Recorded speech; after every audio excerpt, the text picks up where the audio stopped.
ओम शांति। आज किसी ने हमें व्हाट्सएप पर एक बहुत अच्छा शरीर छोड़ने के बाद का एक भाई का अनुभव भेजा है। हमें इतना अच्छा लगा। एक बार ज़रूर सुनिए, वो भी अंत तक ज़रूर सुनिए। हमारे तो रोंगटे ही खड़े हो गए, क्योंकि सफल करना है तन मन धन, तो अगला जन्म ठीक मिलेगा। नहीं तो कैसा मिलेगा, खुद ही सुन लीजिए। वो हमारे रमेश भाई थे ना, उन्होंने कहा और उन्होंने ये बताया, लेकिन ज़्यादा लोगों ने सुना नहीं है। तो हम चाहते हैं हर एक बाबा का बच्चा सुने। आप भी फॉरवर्ड करना जिसको करना है, क्योंकि हर एक बाबा का बच्चा सुने। तो सुनिए, रमेश भाई ने बोला, हमारे बॉम्बे के एक गृहस्थी भाई का अनुभव है जो 2-3 बारी ज्ञान अमृत में आ गया है। उनका नाम था गिरधर लाल। तो गिरधर लाल, उनकी पत्नी और उनके बच्चे, माना उनका सारा परिवार, पत्नी का नाम था सीता माता, सब के सब बच्चे भी यज्ञ में समर्पित थे हैदराबाद में। फिर बच्चे बड़े हो गए तो बच्चों ने कहा, हमको तो दुनिया में जाना है। तो उसके कारण, बच्चों के कारण, माँ बाप ने भी यज्ञ छोड़ दिया। गिरधारी लाल, सीता माता, उनके बच्चे, सब ने यज्ञ छोड़ दिया और बॉम्बे में आ गए और मुंबई में एक धंधा शुरू किया। धंधे में उनको बहुत अच्छी कमाई हुई, परंतु आप सबको पता है ना, पैसा आता है तो साथ में मोह माया कितनी आती है, सबको पता है। लेकिन दुनिया वाले तो धन को मोह माया समझते हैं। तो गिरधर लाल जी बहुत व्यस्त रहते थे, और जिसके पास पैसा होता है उनके पास समय कहाँ होता है। बाबा कई बार नहीं कहता है, शाहूकारों को तो अपना धन का नशा होता है, समय ही नहीं है। उनको लगता है हमें यहाँ ही स्वर्ग है। तो गिरधर लाल भी धंधे के कारोबार में बहुत ज़्यादा व्यस्त रहते थे। रमेश भाई के साथ उनकी बहुत अच्छी दोस्ती थी। उन्होंने उनको 2-3 बारी कहा कि गिरधर लाल, अभी तो आप करोड़पति बन गए, थोड़ा तो बच्चों के ऊपर जवाबदारी छोड़ दो और आप बाबा की सेवा में, बाबा के कारोबार में आ जाओ। रोज़ मुरली सुनो, फिर से बाबा का बच्चा बन जाओ। परंतु वो बन नहीं सका। उसके बाद गिरधर लाल जी को हार्ट अटैक भी आया। पहली बार हार्ट अटैक आया, उसने केयर नहीं किया। फिर से रमेश भाई ने उनको कहा, 2 बार उनके घर पर भी गए कि गिरधर लाल, आप अपने कारोबार से न्यारा बन जाओ, बच्चों को दे दो और अपने भविष्य की कमाई के लिए कुछ पुरुषार्थ करो, मेहनत करो। लेकिन उन्होंने माना नहीं। फिर उसका शरीर छूट गया।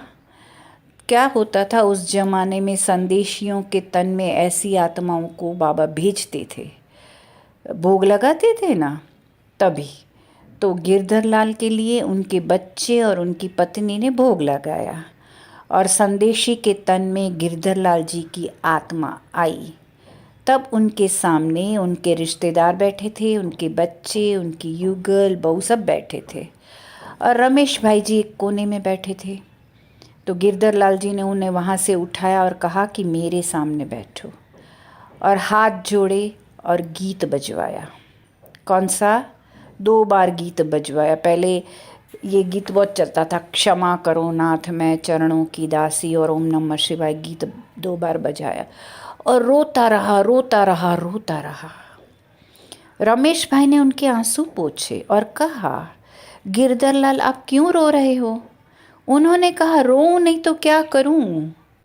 तो रमेश भाई ने पूछा, क्या हो गया? तो गिरधर लाल जी ने कहा, जब मेरा शरीर छूट गया, मैं बाबा के पास गया कि बाबा, मैं तो करोड़पति हूँ, तो मेरा अगला जन्म भी बहुत अच्छा होगा ना?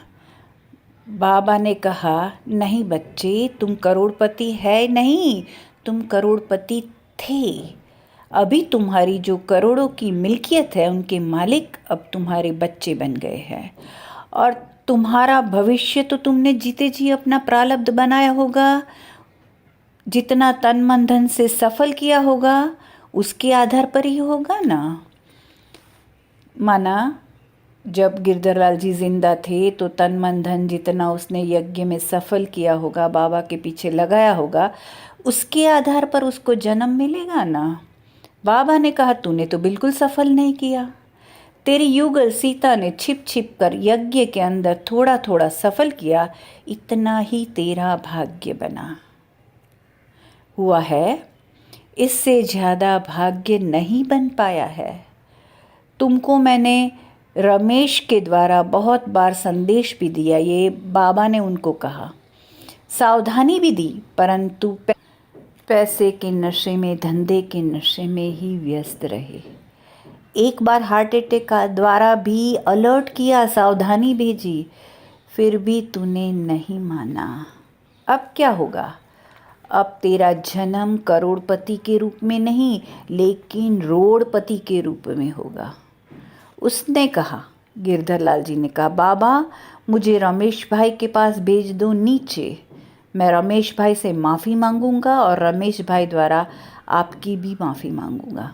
वो नीचे आया ना संदेश निकेतन में और कहा, रमेश भाई क्या करूं मैं, आपकी बात तो मैंने मानी नहीं, मैं करोड़पति होते हुए भी आज मेरा जन्म रोड़पति के रूप में होगा, रोड़पति के रूप में लेता हूँ। फिर उन्होंने अपने बच्चों को भी कहा, मेरा जो भी धन है उसमें से थोड़ा सा धन मेरे लिए बाबा की सेवा में समर्पण कर दो। रमेश भाई ने कहा, आपका जन्म तो नक्की हो गया है, लेकिन अभी का धन आपके बच्चे आपके लिए करेंगे, वो आपको कब मिलेगा? तो कहा, किसने? गिरधरलाल जी ने। मैंने बाबा से वही पूछा कि अभी मुझे कहाँ जन्म लेना है, रोड़पति के रूप में। जब मैं बड़ा होगा तब लॉटरी के रूप में वह धन मुझे मिलेगा, जन्म से नहीं मिलेगा। जन्म से तो वही धन मिलेगा जो हमने जीते जी सफल किया, और जितना सफल किया और समर्पित किया। माना उनके बच्चों ने उनके लिए जो भी बाबा की सेवा में डाला, उनका रिटर्न बड़े होकर उनको लॉटरी के रूप में मिलेगा, बचपन से नहीं मिलेगा। हालांकि वो करोड़पति थे, बहुत अच्छे थे, माना बहुत अच्छा पैसा बनाया था। तो हमें भी यह सोच आया कि हम सबको तन मन धन सफल करना है। सिर्फ धन सफल की बात नहीं, तन मन धन, अभी समय है। फिर बाबा ने कहा ना, टू लेट का बोर्ड लग जाएगा तो बाबा किसी का नहीं लेगा, क्योंकि बाबा पक्का व्यापारी है, लेगा तो 100 गुना देना पड़ेगा, और अभी आप दोगे तो 100 गुना रिटर्न में मिलेगा ना। भले बाबा कहता है अंतिम जन्म है, लेकिन हिसाब किताब पूरे नहीं हुए तो जन्म तो लेना पड़ेगा ना। तो जन्म लेंगे तो कहाँ लेंगे, अच्छे घर में तो नहीं लेंगे, दान पुण्य नहीं किया तो रोड़पति बन जाएंगे। और समझो ये हमारा अंतिम जन्म है, तो सतयुग में हम बहुत राजा के घर में जन्म लेंगे, नहीं तो दास दासी के घर में जन्म लेंगे। तो हर एक बाबा का बच्चा सुने, अपना तन मन धन सफल जरूर करे। ऐसे नहीं पर करोड़पति ही कर सकते हैं, करोड़पति का 1000 रुपया, गरीब का 1 रुपया बरोबर है। तो आपके पास जितना है, 8 आना 4 आना, कुछ भी समर्पित जरूर करिए।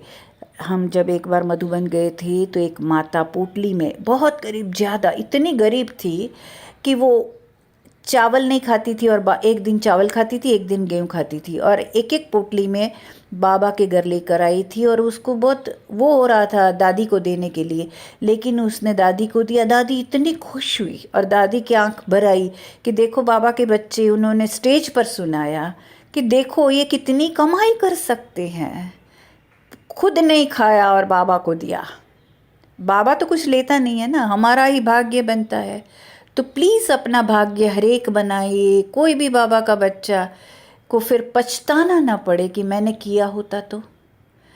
एक और पता है आप लोगों को, हमने एक बारी बताया था कि एक भाई ने ऐसे सब कुछ विल किया और शरीर छोड़ दिया। फिर उसने बाबा को कहा कि बाबा मैं करने ही वाला था, लेकिन बाबा ने कहा अब कुछ नहीं हो सकता।